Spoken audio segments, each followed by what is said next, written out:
Good morning friends, स्वागत आहे तुमचं आजच्या प्री मार्केट रिपोर्टमध्ये. तर मग चला सुरुवात करूयात आजच्या या प्री मार्केट रिपोर्टला आणि जाणून घेऊयात की आज आपल्या स्टॉक मार्केटमध्ये काय होऊ शकतं ते.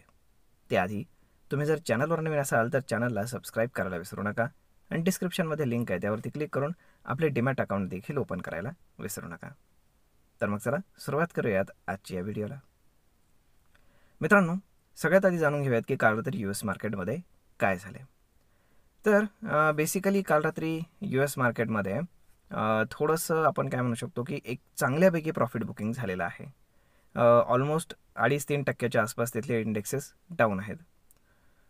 सुरुवातीला जेव्हा मार्केट सुरू झालं तेव्हा ॲक्च्युली मार्केटमध्ये तिथे फार मोठ्या प्रमाणात मॅनिप्युलेशन झाल्यासारखं वाटतंय.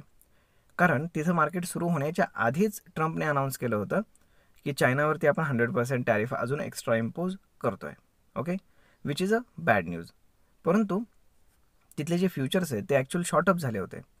त्यामुळे ते शूटअप झाल्यामुळे असं वाटलं होतं की मार्केट काही पडणार नाही. परंतु मार्केट चालू झाल्यानंतरही विच इज ओके, परंतु शेवटच्या 1 तासामध्ये मार्केटला खूप जास्त पाडण्यात आलं. तर मग आता जर न्यूज आधीपासूनच मार्केटमध्ये होती, सगळ्यांना माहीत होतं, तर त्याची रिॲक्शन आधीच यायला हवी होती. परंतु तसं झालेलं नाही आहे.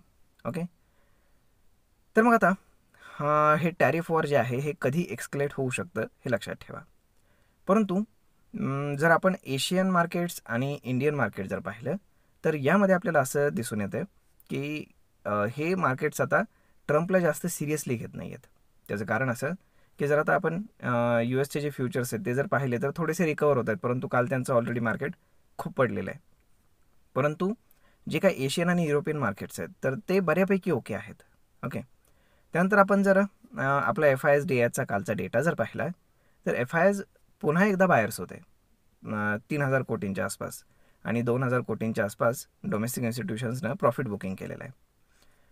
त्यानंतर गिफ्ट निफ्टी इंडिकेट करत आहे की मार्केट साधारण एक 70-80 पॉईंटच्या आसपास गॅप डाऊन ओपन होईल. कालही गिफ्ट निफ्टी असंच इंडिकेट करत होतं की 100 पॉईंटच्या आसपास मार्केट गॅप डाऊन ओपन होईल, परंतु ॲक्च्युअल मार्केट फ्लॅट ओपन झालं होतं. त्यामुळे आजही नक्की काय घडतंय ते पाहणं जास्त गरजेचं राहणार आहे.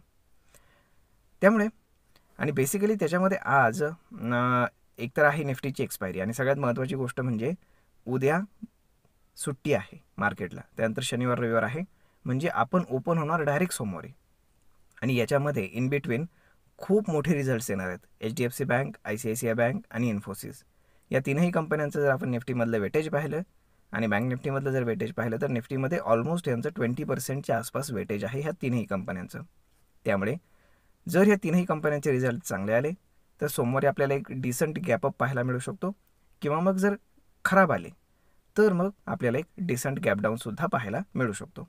त्यामुळे साहजिकच आहे, हे सगळ्यांना माहीत असल्यामुळे ट्रेडर्स आणि इन्व्हेस्टर्स जे आहेत तर ते कॉन्शियस होणार आणि स्वतःच्या पोझिशन्स कॅरी आउट करणार नाही आहेत. त्यामुळे आपल्याला शेवटच्या 1 तासामध्ये कळेल की नक्की मार्केटमध्ये काय सिच्युएशन आहे ते. त्यामुळे कुठलीही पोझिशन घेऊन जाताना तुम्ही थोडासा विचार करूनच घेऊन जा, अदरवाईज लॉस होण्याचे चान्सेस जास्त आहेत. जर आता बाकी स्टॉक स्पेसिफिक सांगायचं झालं तर हे जे 3 स्टॉक्स आहेत तर याच्यामध्ये आपल्याला चांगल्यापैकी ॲक्शन आज पाहायला मिळू शकतं, कारण विकेंडमध्येच त्यांचे रिझल्ट येणार आहेत आणि सोमवारी डायरेक्ट मार्केट ओपन होणार आहे जेव्हा ह्या तीनही कंपन्यांचे रिझल्ट आलेले असतील. ओके, त्यामुळे आपल्याला याच्यामध्ये चांगल्यापैकी ॲक्शन पाहायला मिळेल.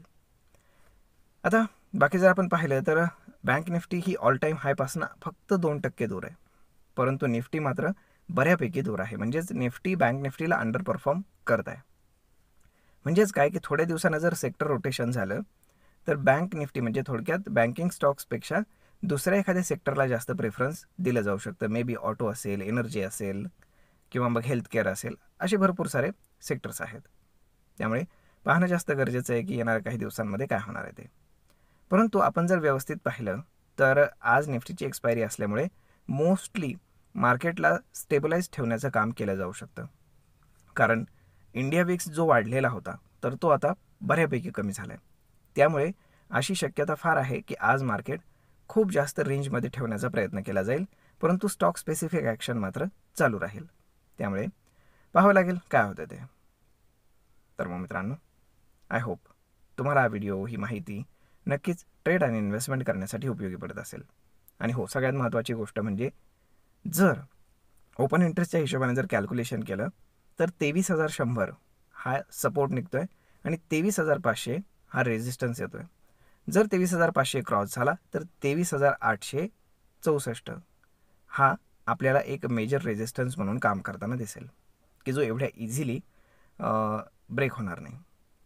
तर मग पाहूयात काय होते. आय होप भेटूयात पुढच्या एका नवीन व्हिडिओमध्ये. तोपर्यंत तुम्हाला हा व्हिडिओ कसा वाटला हे तुम्ही आम्हाला कमेंट करून नक्कीच सांगा. धन्यवाद.